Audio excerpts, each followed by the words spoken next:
اور دوسرا عمران خان کے اوپر دباؤ ڈالنا ہے، اور عمران خان کے اوپر دباؤ ڈال کر ان سے جو ہے وہ اس وقت اس الیکشن کی لیجیٹیمیسی حاصل کرنا ہے، کیونکہ اس وقت لیجیٹیمیسی دینا جو ہے وہ عمران خان لیجیٹیمیٹ نہیں کر رہے۔ جس طرح گزشتہ روز عمران خان نے یہ کہا کہ اس حکومت کو تسلیم کرنا ایسا ہی ہے کہ جیسے میں ان لوگوں کی غلامی قبول کر لوں، یعنی کہ انہوں نے واضح الفاظ میں یہ کہا کہ پاکستان پیپلز پارٹی، پاکستان مسلم لیگ نون، پاکستان MQM پاکستان، ان لوگوں سے مفاہمت کا مطلب یہ ہے کہ ان کی غلامی قبول کرنا۔ اور پھر ان سے ایک سوال ہوا، ان سے یہ سوال پوچھا گیا کہ آپ مسلسل جو ہے وہ فوج سے ٹکراؤ کر رہے ہیں، آپ کی پالیسی کیا فوج سے ٹکراؤ ہے؟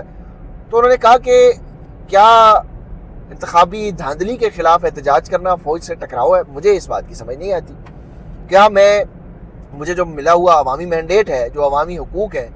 وہ اگر مجھے نہیں ملتا اور میں احتجاج کروں تو کیا یہ فوج سے یا کسی ادارے سے ٹکراؤ کی پالیسی ہوگی؟ ہرگز نہیں ہوگی۔ تو اس لیے عمران خان نے واضح الفاظ میں یہ کہا کہ ہماری فوج سے کوئی ٹکراؤ کی پالیسی نہیں ہے، اور انہوں نے کل دہرایا کہ پاکستان کی فوج انتہائی ضروری ہے، لیکن اس کا مطلب یہ نہیں ہے کہ ہم عوامی مینڈیٹ کے خلاف جو حکومت بنائی گئی ہے اس کو تسلیم کر لیں۔ فوج کیوں یہ کیوں مانتی ہے فوج کے عوامی مینڈیٹ جو چھینا گیا ہے، اگر عوام اس کے خلاف احتجاج کرتی ہے تو فوج اس کو خود اپنے آپ سے ٹکراؤ کیوں سمجھتی ہے؟ مطلب یہ میرا سوال ہے، مجھے اس چیز کی ابھی تک سمجھ نہیں آئی۔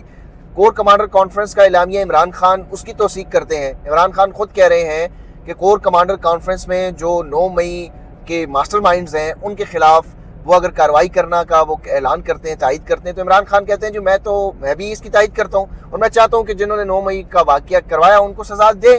جو اس میں ملوث تھے ان کو سزا دیں۔ CCTV فوٹیجز کدھر ہیں؟ CCTV فوٹیج نکالیں اور جو اس میں ملوث ہے ان کو سزا دیں۔ تو یہ فوج کی اور اداروں کی اور عمران خان کی ٹکراؤ کہیں نہیں ہے، صرف جو سیاسی جماعتیں ہیں، جو مخالف سیاسی جماعتیں ہیں، وہ اس وقت یہ چاہتی ہیں کہ پاکستان فوج پاکستان اور پاکستان تحریک انصاف کے درمیان ایک ٹکراؤ کی پالیسی، ایک ٹکراؤ کی بنیاد بنے۔ یہ ممکن نہیں ہے۔ دیکھیں، ادارہ، آپ نیب بھی ایک ادارہ ہے اور سپریم کورٹ بھی ایک ادارہ ہے، وہ بہتر کام کر رہے ہیں یا نہیں کر رہے ہیں وہ ان کی ایک الگ اس کے اوپر ڈیبیٹ ہو سکتی ہے، لیکن یہ کہہ دینا کہ سپریم کورٹ کو میں مانتے ہی نہیں ہوں۔ آج تک عمران خان نے یہ نہیں کہا کہ مجھے انصاف کی توقع نہیں ہے، وہ ہمیشہ یہ کہتے ہیں کہ مجھے سپریم کورٹ آف پاکستان سے انصاف کی توقع ہے، ایون دو کہ عمران خان نے کے ساتھ جو بلے کا نشان چھین کی زیادتی کی گئی ہے، سلمان اکرم راجہ جیسے وکیل اب یہ کہنے پہ مجبور ہو گئے ہیں کہ ہمیں انصاف کی توقع نہیں ہے، لیکن عمران خان پھر بھی یہ ڈٹے ہوئے ہیں، کہہ رہے ہیں کہ نہیں، مجھے انصاف کی توقع ہے۔ وہ اسی لیے کہہ رہے ہیں کہ وہ مسلسل بار بار یہ بات کہہ رہے ہیں کہ ہمارا مسئلہ اداروں کے ساتھ نہیں ہے، ہمارا مسئلہ قانون کے ساتھ نہیں ہے، ہمارا مسئلہ صرف رول آف لا کا ہے۔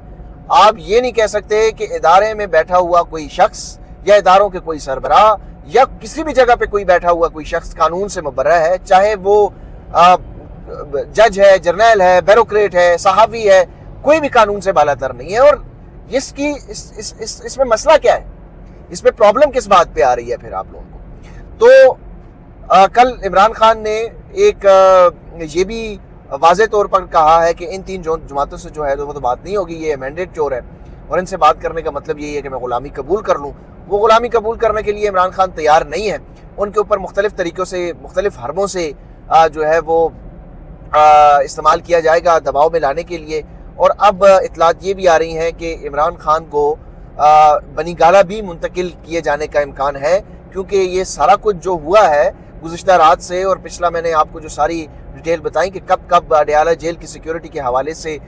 جو ہے وہ تشویش پھیلائی گئی تھی، اب یہ قوی امکان ہے کہ عمران خان کو اڈیالہ جیل بھی منتقل کیا جا سکتا ہے، اور اس کا مقصد جو ہے وہ سیکیورٹی بیسز ہی ہوگا، لیکن پریشر بہت ہے،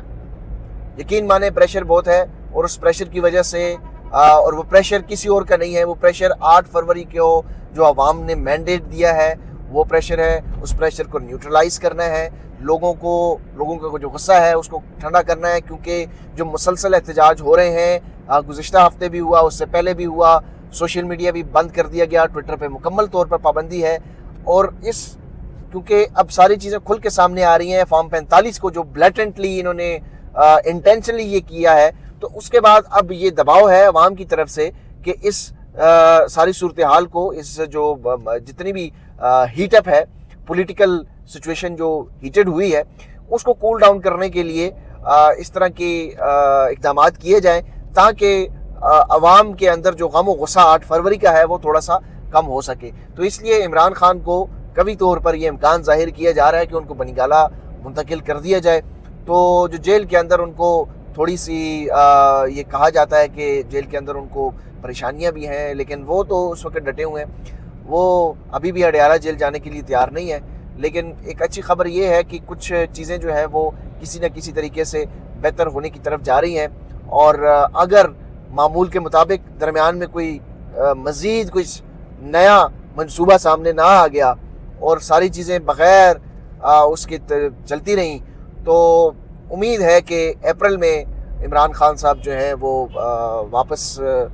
باہر بھی آ سکتے ہیں جیل سے. اور میں نے ایک اور ویلاگ میں بھی یہ بات کہی تھی کہ خان صاحب جو ہے وہ جو عید ہے وہ عید جو ہے وہ اپنے گھر والوں کے ساتھ منانے کا بھی ان کا امکان ہے. تو یہ پاکستانی قوم کے لیے خوشخبری بھی ہوگی، ان کے چاہنے والوں کے لیے بھی خوشخبری ہوگی. ظاہر ہے وہ پاکستان کے سب سے مقبول ترین لیڈر ہیں، تو اس خبر سے جتنے بھی قوم ہیں، جتنے بھی ان کے پسند کرنے والے لوگ ہیں وہ تو یقیناً طور پر خوش ہوں گے. یہ صبح کی اپڈیٹس تھی، تو دن بھر کو جو مزید اپڈیٹس ہوں گی اس سے بھی ہم آپ کو آگاہ کریں گے. اپنا ڈھیر سارا خیال رکھیے گا. اللہ حافظ.